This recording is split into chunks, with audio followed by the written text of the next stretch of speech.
Systems thinking on the USMA Spirit Band. The Spirit Band at West Point is a non-organic, man-made, open system made up of cadets to spread music and general cheer at West Point.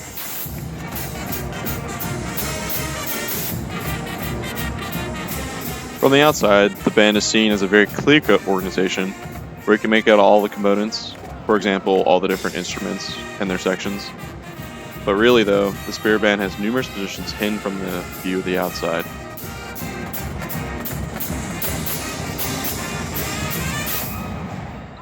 The Spirit Band is a part of a larger group called the USMA Spirit Group, comprised of the rabble-rousers, pipes and drums, and the mascot crew, all in the direction of a civilian at West Point who's in charge of planning transportation and events themselves, where we will play and hopefully cheer on the Army team to victory.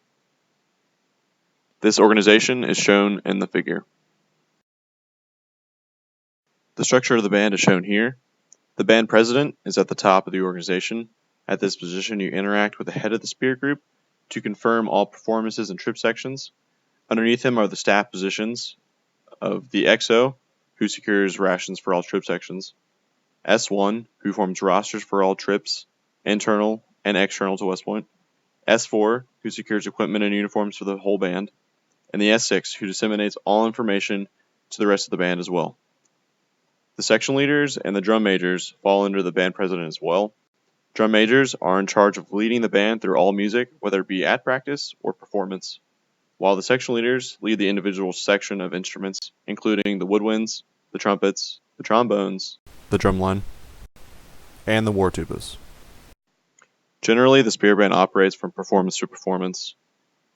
This systemagram helps describe the daily life of the Spirit Band, moving from the receiving end of a performance time and the performance itself. So as you can see, the Spirit Group head sends down performance information, which is directed to the band president, whom requests a roster form to the S1, who creates an attendance roster, which is then given back to the band president, who can confirm the performance to the Spirit Group head. The attendance roster is also sent to the S6, who disseminates it to section leaders, who then tells their individual section members who's attending. The band president also informs the drum majors of the performance, who then create a song list to perform at the performance. Also, after the attendance roster is sent to the band president as well, is also given to the XO, who seeks out rations and or rations money, which is then dispersed to the entire band, displayed in the section members. And then the section members themselves will attend the performance. At a sporting event, it's easy to see the boundaries of the Spirit Band, where external to the system, a penalty, timeout, or anything along those lines will trigger the drum majors to either start up the whole band or just the drum line in order to give music and cheer to the people external to the Spirit Band. The internal feedback of the system, though, is if the band sounds bad, the drum major will either stop the band or restart. External to the band, if the timeout ends, an injury is spotted, or anything along those lines, then the drum major will again either cut off the band or restart the song. The life cycle of the band starts with club night in August, where the band recruits as many new members as possible.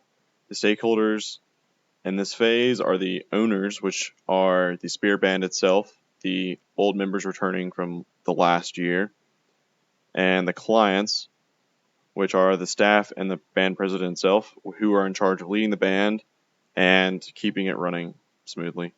An innovation to this was sending a dressed-up war tuba to incite more interest in the band and get more members to join and hopefully stay as Spirit Band members.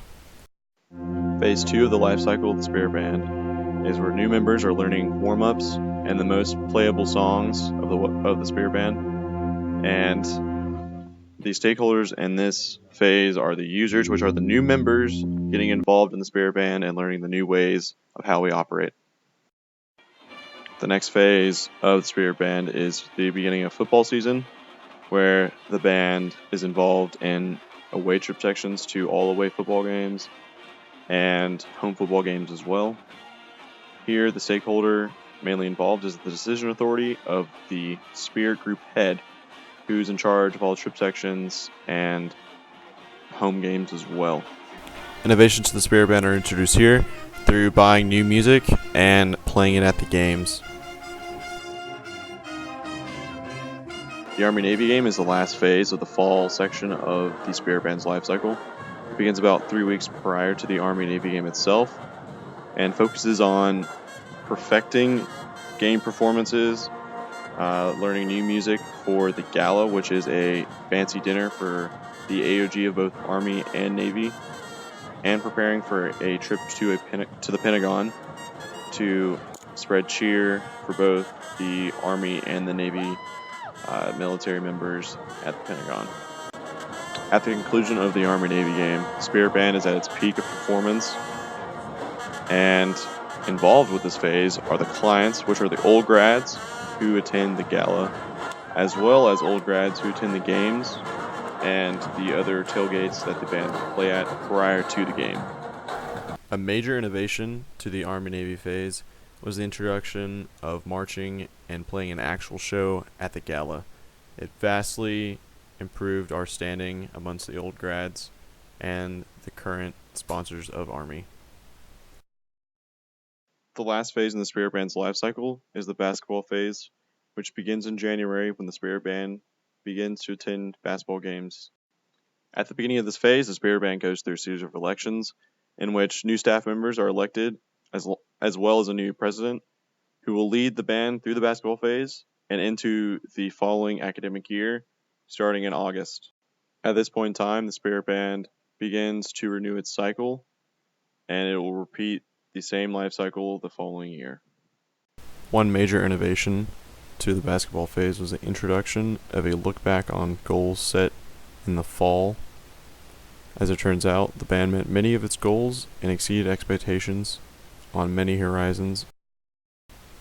The Spirit Band is a success as a system due to its constantly repeating life cycle, starting over every fall, picking up new members, and essentially growing them into future staff members, future section leaders, which will then lead the band to further success and further innovation, whether it be at the Army-Navy game or whether it just be at any football game or basketball game. Overall, the success of the USMA Spirit Band can be accredited to the strong organizational structure coupled with the ultimate mission of spreading cheer and music to the community.